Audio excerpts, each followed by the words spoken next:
여기 아직 침례를 받지 않거나 아직 침례 대상이 지금 안 되는 사람도 있지만, 그러면 여러분들 이제 훗날 침례를 받을 학생들이 여기 앞에 앉아 있으니까 침례가 무엇인지 한번 얘기를 해볼게요. 자, 영어로 이제 좀 써놨는데 한번 읽어보겠어요? 밥티조마. 이게 침례라는 의미라고 돼 있어요. 영어 성경을 보면 다 밥티조마라고 돼 있습니다. 또 여러분들 이제 근데 개역개정 성경을 보면 이제 세례라고 돼 있잖아요. 근데 그건 원어상 정확한 한글로 옮겼을 때 좀 부족함이 있었던 부분이에요. 왜냐하면 많은 교회들이 침례 대신 세례를 많이 하고 있거든요. 그래서 임의로 좀 바꾼 건데 원래 의미는 침례가 맞습니다. 그래서 오늘 학생들이 오면 약간 좀 침례를 받으면 어떻게 되나라는 걸 좀 보여주고 싶었어요.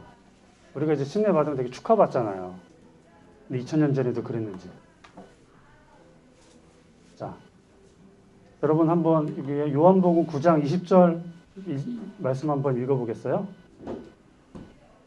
읽겠습니다. 시작.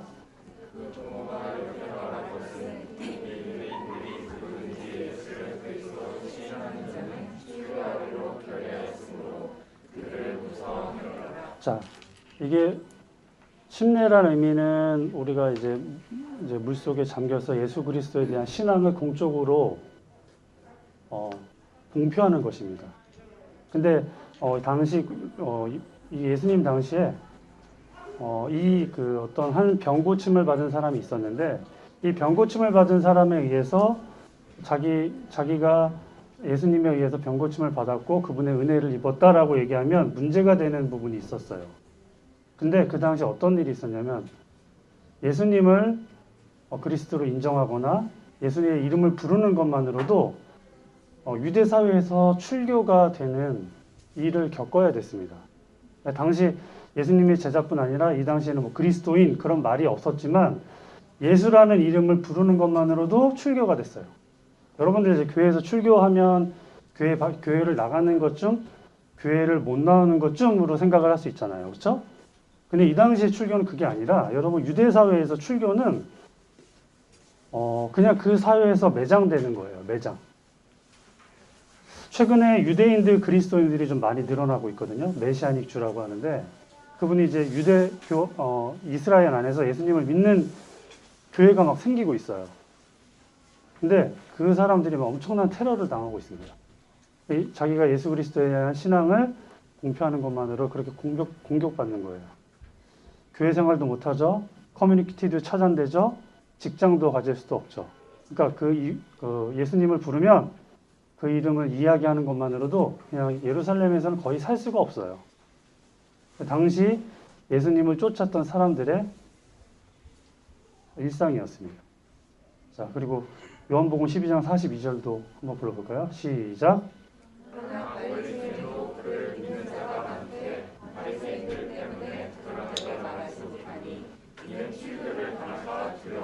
자, 이거는 일반 백성뿐만 아니라 그 당시에 그 바리새인들 그리고 고위 관리자들도 예수님을 믿은 사람이 있었어요. 근데 함부로 자기 자신의 신앙에 대해서 얘기를 못했죠. 그래서 예수님을 믿으려고 했던 사람 중에 한 명이 있었는데 예수님을 몰래 찾아와서 만난 사람이 있습니다. 누구죠? 네 글자. 우리가 잘 아는 사람, 니고데모. 그렇죠? 그분이 뭐 밤에 온 것은 일 끝나고 와서 퇴근 후에 온 거다 이런 얘기도 있겠지만 근데 당시 시대 상황이나 당시 분위기를 봤을 때 니고데모가 당당하게 예수님 앞으로 나아갔을 거라고는 저는 생각 안 해요. 무섭게 두려운 마음으로 예수님을 찾아갔습니다. 그 당시에 사람들이 출교당할까 두려워하는 건 모든 걸 잃는 걸 얘기해요. 이 당시에 예수님을 믿는다라고 시인한다라는 건 모든 걸 잃는 거예요. 내가 가진 것, 내 직장, 내 직위, 모든 관계 다 끊어지는 거예요. 이 당시 예수님을 믿는 사람들의 당했던 일들입니다. 이게 2000년 전이에요. 요즘 안 그렇죠? 침례받는다고 학교에서 매장당하진 않잖아요. 자, 이게 뭐 이게 뭐 원형 경기장이죠. 로마의 유명한 원형 경기장인데, 제가 알기로는 특히 1세기 엄청나게 많은 그리스도인들이 이런 원형 경기장에서 사자밥이 됐습니다. 그들이 죄가 있어요. 바로 이 단어 때문이에요. 자, 이거 한번 읽어볼 수 있는 사람. 큐리오스. 큐리오스가 어떤 뜻일까요? 우리가 맨날 예수님 믿는 사람이 하는 거, 주라는 의미입니다. 주. 이 큐리오스라는 단어는 이 로마인들에게는 딱 한 사람밖에 불릴 수가 없었어요. 누굴까요? 가이사랴. 이 큐리오스라는 단어는 가이사랴라는 그 로마 황제, 여러분들이 뭐 역사에서는 카이사르라고 배우죠. 카이사르라는 그 황제에게만 붙일 수 있는 이 칭호를 그냥 너 이 이름만 부르면 돼. 너가 로마 황제한테 경배하면서 그분한테 퀴리오스라고 해. 그럼 너 괜찮아. 풀려날 거야. 라고 하는데 그 말을 거부해요. 그냥 앞에서 그냥 잠깐 거부할 수 있잖아요. 살아야 되니까. 근데 이분들은 이 원형 경기장 안에서 그렇게 죽임을 당했는데 그분들이 했던 죄가 뭐냐면 로마 황제한테 주라고 부르지 않았던 그 죄목 때문이에요. 이 당시에 그리스도인들이 그렇게 무참하게 고통을 받고 죽임을 당했습니다. 근데 그 이유가 뭐냐면 바로 예수 그리스도를 믿는다는 그런 신앙 때문이에요. 지금은 그렇진 않죠. 침례의 의미를 좀 설명을 할게요. 이게 침례를 받는다라는 건 또 다른 말로 해서 여러분들이 교회로 편입된다라는 의미도 있습니다. 근데 교회가 에클레시아라는 뜻을 갖고 있어요. 많이 들었죠? 에클레시아. 에크는 뭐냐면 밖으로, 클레오, 부르다. 근데 밖으로 불러낸 무리들이 바로 교회예요. 근데 그 교회로 내가 편입되겠습니다라고 이 공적인 어떤 신앙 공동체에 내가 포함되겠습니다라는 걸 공적으로 드러내는 게 바로 침례입니다. 그러니까 교회는 뭐냐면 세상 밖에 있는 무리예요. 세상 밖에 있는 사람, 세상 안에 있지 않는 사람들. 모든 게 다 많이 다르겠죠? 이 침례를 받고 수많은 사람들이 과거에 하나님을 모르는 이교도들에 의해서 죽임을 당하고 고통을 당하고 왕따를 당했습니다. 그리고 이 침례는 어떤 의미가 있냐면 침례를 받으면 우리가 교회로 편입되는데 그리스도의 신부로 삼기 위함입니다. 신부는 정결해야 되잖아요. 그렇죠? 우리는 예수를 우리의 뭐라고 하죠? 신랑이라고 하고 교회를 그리스도의 신부라고 배웠죠. 아마 여러분들이 침례받는 친구들은 이제 곧 공과 시간에 많이 배울 겁니다. 이 침례는 바로 공적인 그 교회의 한 일원이 된다라는 의미를 갖고 있어요. 여러분들이 침례를 받으면 한 개인으로서의 신앙이 아니라 한 공동체의 일원이 돼서 같이 사는 거예요. 그래서 여러분들 교회에서 누군가 고통을 받거나 누군가 죄에 빠져 있거나 하면 같이 슬퍼하죠. 여러분 집 안에서도 마찬가지잖아요. 가정 안에서 누가 아프면 같이 아파하잖아요. 가정 안에서 누가 잘못되면 힘들어하죠. 그 사람을 위해서 기도하고 도와주고 싶죠. 그런 공동체적인 어떤 의미가 교회에 있어요. 그래서 교회의 죄는 한 사람의 죄가 아니라 교회 전체에 영향을 줍니다. 한 사람의 기쁨이 교회 전체의 기쁨이 되기도 해요. 그래서 예전에는 이런 말을 많이 썼어요. 지체. 이거 성경에 있는 단어지만 많이 안 쓰거든요. 근데 저 어렸을 때는 지체라는 말 되게 많이 썼거든요. 여러분들 지체라는 말 들어본 적 있어요? 많이 안 듣죠?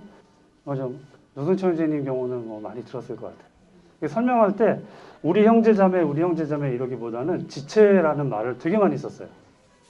이게 영어로는 멤버라고 하는 거거든요. 조금 약해. 멤버는 뭐죠? 우리 중에 하나잖아.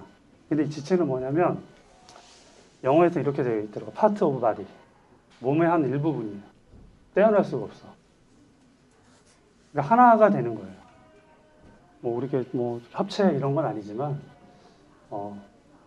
교리적인 의미에서 보면은 교회의 일원이 된다는 건 바로 그리스도의 연합된 교회의 한 몸이 된다는 것입니다. 그러니까 몸이 따로따로 놀 수 없잖아요. 그렇죠? 그리고 교회에 부르신 이유가 목적이 있는데 그 교회에 부르신 이유와 목적대로 내가 그 삶을 살겠습니다. 라고 공적으로 고백하는 것입니다. 이것이 침례의 의미 안에 있어요. 자, 이제 침례를 받아야 되는 중요성이 있는데 그 첫 번째는 뭐냐면 주님의 명령이에요. 한번 마태복음 28장 19절 20절 한번 읽어보도록 하겠습니다. 시작.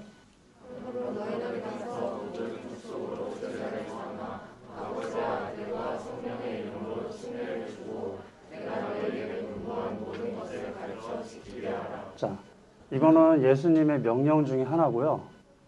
수많은 어떤 교회를 많이 가면 절기자라든지 많은 어떤 행사들이 많은데 실질적으로 성경에 기록된 예수님이 명령한 신약 성경에 있는 두 가지 예식이 존재하는데 그 중에 하나가 예배, 두 번째가 침례. 그 두 가지밖에 없어요. 엄청나게 중요한 거죠, 침례는.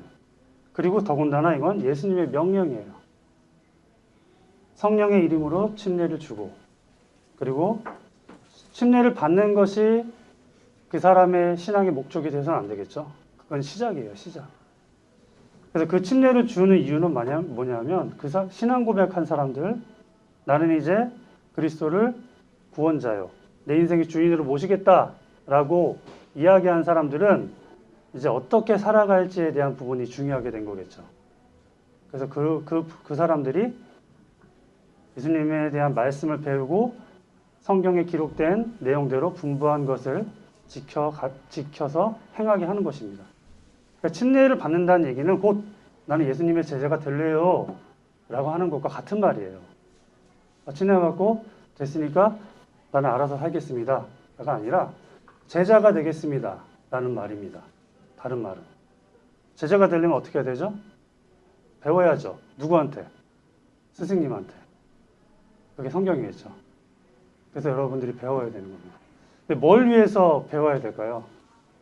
하나님의 선한 것, 의로운 것, 그런 것들을 여러분들의 삶 속에서 드러내기 위함입니다. 자, 두 번째, 초대교회의 모본입니다. 예수님의 명령을 처음 생겼던 교회는 잘 지켰어요. 자, 2장 40절 한번 읽어볼까요? 사도행전 시작. 너희가 이 패역한 세대에서 구원을 받으라 하니 그 말을 받는 사람은 침례를 받으니 이 말의 제자의 수가 3천이나 더하더라. 자, 이 사도행전 당시만 해도 예수님이 처형당한 지 얼마 안 된 후예요. 자, 여러분들 구원받은 사람이 3천이 늘어났으니까 와 좋겠다. 교회가 점점 커지네. 와, 이런 의미가 아니라 이 당시에는 얼마나 무서웠냐면 잘 생각해 보세요. 로마 식민지 치하에 있던 예수님. 근데 그분이 죽었던 죄목이 뭐냐면 자기가 왕이라고 했었기 때문에 모함을 받아서 죽임을 받았단 말이에요. 유대인들에게는 예수님은 뭐죠? 신성 모독하고 하나님의 이름을 더럽힌 사람이었죠. 자칭 예수라고 하고 민족적으로 왕따. 그리고 전 세계를 통치하던 로마에서는 사형자를 따르는 이교도의 무리들인 거예요. 그렇게 좋은 환경이 아니었어요, 여러분. 이분들이 침례를 받는다라는 건 3,000명씩 10명 침례 받는 것도 티나잖아요. 근데 3,000명이 강해서 막 침례 받아. 이 의미는 뭐냐면 자기 생명을 거는 거예요, 이 사람들은. 나를 해야든지 말든지 나는 주님의 말씀에 따라서 침례받고 교회에 편입돼서 예수 그리스도의 제자가 되겠습니다 라고 하는 걸 공적으로 드러내는 겁니다. 이게 물에 들어갔다 올라오는 그런 단순한 의미가 아니에요. 만약 여러분들 중에 어제 침례를 받는 친구들도 있지만 침례를 아직 받지 않은 사람들이 있으면 잘 생각해 봐야 돼요. 내가 정말 이런 마음으로 이런 태도로 하나님을 섬길 의사가 있는지, 그런 마음에 어떤 동요가 있는지 잘 생각해 봐야 돼요. 절대 가볍게 생각하지 않았으면 좋겠어요. 이 패역한 세대, 좀 하나님을 거부하고 죄가 충만하고 우리 예수님 믿는 사람이 되게 드물잖아요. 혜인이한테 얘기를 들어봐도 학교에 초등학교 애들 요즘 한 25명 미만인데 교회 다니는 애들이 없어. 깜짝 놀랐어요. 1명, 2명? 희귀해. 교회를 모르는 애도 있고 하나님도 모르는 애들이 많아요. 근데 그건 알지. 귀신 만화 요즘 유명한 거 있잖아요. 뭐지 그거? 신비 아파트? 그 게임 뭐 이상한 뭐 귀신 나오는 거 많이 아는데 예수님은 모르더라고요. 여러분들 내가 근데 이 당시보다 2000년보다 과거보다 저는 요즘 폐역함의 정도가 훨씬 심하다고 생각을 합니다. 그리고 이 폐역한 세대 가운데 여러분들이 구원받는 건 거의 기적이에요. 생각해 보세요. 우리가 조선왕조 실록에 기록된 왕들, 그리고 로마의 황제, 그리고 중국의 황제보다 우리가 누릴 수 있는 게 훨씬 많아요. 그들이 우리처럼 유튜브가 있었겠어요? 예? 공연이 있었겠어요? 누릴 수 있는 게 해봤자 얼마나 많겠어. 그렇죠? 먹을 수 있는 음식, 클릭 한 번 하면 30분 안에 배달해주는 앱. 아마 로마 황제도 그렇게 못했을걸요? 내 생각에 그래. 여러분들이 훨씬 많은 죄의 유혹 가운데 있습니다. 제 생각에. 어떤 분들은 이렇게 얘기해요. 과거의 사람들이 훨씬 예전에 이랬고, 예전에 이랬는데 요즘 애들은 왜 이러는지 모르겠어. 라고 하지만 전 그렇게 생각 안 해요. 과연 그분들이 그 당시에도 지금과 같은 죄의 유혹을 견디고 그리스도 앞에 나오는 게 과연 과거가 지금보다 어려웠을까? 전 그렇게 생각 안 합니다. 여러분 시대에 예수님 믿는 게 더 특별하다고 생각해요. 제자의 수가 3,000이나 되더라. 여러분들 예수님을 믿고 침례를 받는 건 목숨 내놓고 자기가 갖고 있는 어떤 기득권이나 원하는 것, 모든 어떤 생각들과 기본적인 어떤 요구들을 다 내려놓고 예수님을 따르겠다는 신앙의 의지입니다. 침례받는 친구들은 잘 생각해 보세요. 내가 이런 마음이 없으면 침례 안 받아도 된다. 저 솔직히 이런 얘기 하고 싶어요. 나 이런 마음까지는 없는데요? 라고 하면 잘 생각해 보셔야 돼요.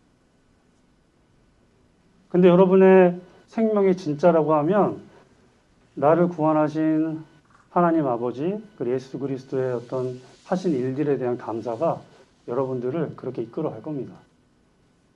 내가 지금 당장 이분들처럼 내가 그렇게 순교하지 못하더라도 그런 마음이 있어요. 그렇게 살고 싶다는 신앙 고백이 속에서. 그러면 그런 사람들 침례 받으면 돼요. 자, 다음 장. 자, 사도들의 교훈이기 때문입니다. 한번 읽어볼까요? 골로새서 2장 12절 시작. 너희가 진리로 그리스도와 함께 장사한 바 알고 또 죽은 자들 가운데서 그를 일으키시는 하나님의 역사를 믿음으로 말미암아 그 안에서 함께 일으킴을 받았느니라. 자, 침례는 뭐냐면 내가 그리스도와 함께 죽었습니다 라고 고백하는 겁니다. 지금 나는 뭘 하고 싶고 난 뭘 잘하고 난 이걸 좋아하지만 나는 이렇게 내 인생을 이렇게 살고 싶지만 하나님 이제 그 모든 것을 그리스도의 십자가 앞에 내려놓고 주님이 죽으셨던 것처럼 정말 모든 걸 묻겠습니다. 그리고 주님이 사신 것처럼 내가 하나님의 원하시는 그 삶을 추구하면서 살겠습니다. 그리고 제자로 살겠습니다. 라고 하는 고백이 있는 거예요. 아마 예수님 믿는 사람들은 다 동일한 마음이 있을 거예요. 예수님이 이야기하셨고 초대교회가 그렇게 순종했고 그리고 예수님의 제자들, 사도들이 교훈을 했습니다. 함께 일으키심을 받았다. 일으키심을 받았다라는 것은 되게 많은 의미가 있는데 승리했다는 얘기예요. 쉽게 얘기해서. 죄에 대해서. 이 침례의 의미가 여러분들 당시에는 얼마나 미련한 것이었냐면 여러분들 지금 생각을 해보세요. 부활이라는 개념은 게임에만 있습니다. 그죠? 여러분들 요즘 어떤 게임을 하는지 모르겠지만 부활 스킬이 있어요. 부활을 할 수 있단 말이에요. 그런 의미에서 부활을 얘기하지 어디 나가서 부활을 얘기하면 참 불쌍한 사람으로 보이게 될 거예요. 부활을 믿는다? 참 어리석은 거죠. 근데 그 어리석어 보이는 믿음을 갖고 있는 여러분들을 하나님이 존귀케 하실 겁니다. 근데 이 말도 안 되는 세대 가운데 성경이라는 그 가치를 갖고, 성경이라는 진리의 가치를 갖고 그 삶을 추구하고 따른다라는 건 쉽지는 않을 거예요. 친구들한테 얘기해서 2000년 전에 있는 예수님이 사람이 있었는데 그분이 십자가에 돌아가시고 사흘 만에 부활하셨어. 난 그걸 믿어라고 뻔뻔하게 얘기를 해야 됩니다. 그럼 친구들이 어떤 눈빛으로 여러분들을 보겠죠? 어떨 것 같아요? 그치? 그 얘기를 해야 될 순간이 있으면 여러분들 어떻게 얘기할 거예요? 예수님 부활하셨어라고. 벌써부터 막 깝깝하죠? 이제 그래야 됩니다. 그래요. 우리 이 믿음을 얘기해야 돼요. 이런 것까지 여러분들이 이제 잘 이야기할 수 있고 그들이 믿게끔 내 삶을 통해서 그리스도를 살아내면 하나님을 믿는 믿음을 그들이 알게 됩니다. 여러분들의 침례는 많은 의미가 있어요. 여러분의 개인의 구원에 대한 확증도 있겠지만 더 나아가서 주변 사람들, 여기 믿지 않는 많은 친구들에 대한 본보기가 되는 거예요. 아, 저 가온이 언니 침례 받았다. 너를 쓰겠죠? 아, 하나님께 순종하는 사람이구나 라고 하면 이제 그 본이 되는 거예요. 최준서도 마찬가지죠. 형제님이 되면 유찬이가 또 형제님이 되면 유찬이 어디 있어? 형제 되면 이전과 행동이 똑같겠네? 똑같으면 똑같을 수도 있고 다를 수도 있는데 지켜본단 말입니다. 친구들이 내 눈으로 지켜볼 거예요. 자, 그래도 여러분들 2000년 전처럼 죽임을 당하진 않잖아요. 그렇죠? 기원 후 300년 후에 로마의 무적의 12사단이라고 있었는데 40명의 군인들이 죽임을 당한 사건이 있었습니다. 그 이유가 뭐냐면 갑자기 군단장이 있는데 그들은 전쟁하기 전에 아레스 신전 가서 그 제사를 지내고 가거든요. 제사를 하고 가야 되는데 그걸 거부한 사람들이에요. 그 베테랑 군인 40명을 30명이 순교한 그 기록이 있습니다. 근데 그들이 죽으면서 뭐라고 했냐면 그 얼은 호수에 물을 파고 거기서 던져서 죽였어요, 그냥. 그리고 한쪽에는 물을 데펴놓고 따뜻한 목욕물. 너희들이 신앙을 거부하고 배교를 하면 여기 따뜻한 목욕물에 들어가서 쉴 수 있어. 이리 와. 40명 중에 39명이 그 물속으로 옷을 벗고 뛰어들었어요. 이게 그 당시의 순교예요. 그리고 그 당시에 예수님을 믿었다고 시인하는 방식이었습니다. 그것과는 좀 다르지만 여러분도 그런 정신과 그런 마음이 그런 하나님에 대한 믿음에 대한 태도가 침례를 순종하는 사람들에게는 있을 거다라는 생각을 합니다. 근데 이것을 사모하는 사람이 침례를 받기 합당한 사람들이 아닌가 라는 생각을 해봤습니다. 오늘 원래 침례 받아야 되지만 한 주가 밀렸어요. 한 주가 밀려서 침례 못 받고요. 다음 주에 침례식이 있습니다. 다음 주에 한 번 더 이 뒷부분에 대해서 침례의 의미에 대해서 한 번 더 여러분과 나누는 시간을 갖도록 할게요. 오늘 여기까지 침례의 의미 1탄을 마치고 여기까지 기도하고 마무리하면서 분반 시간 갖도록 하겠습니다. 기도하겠습니다.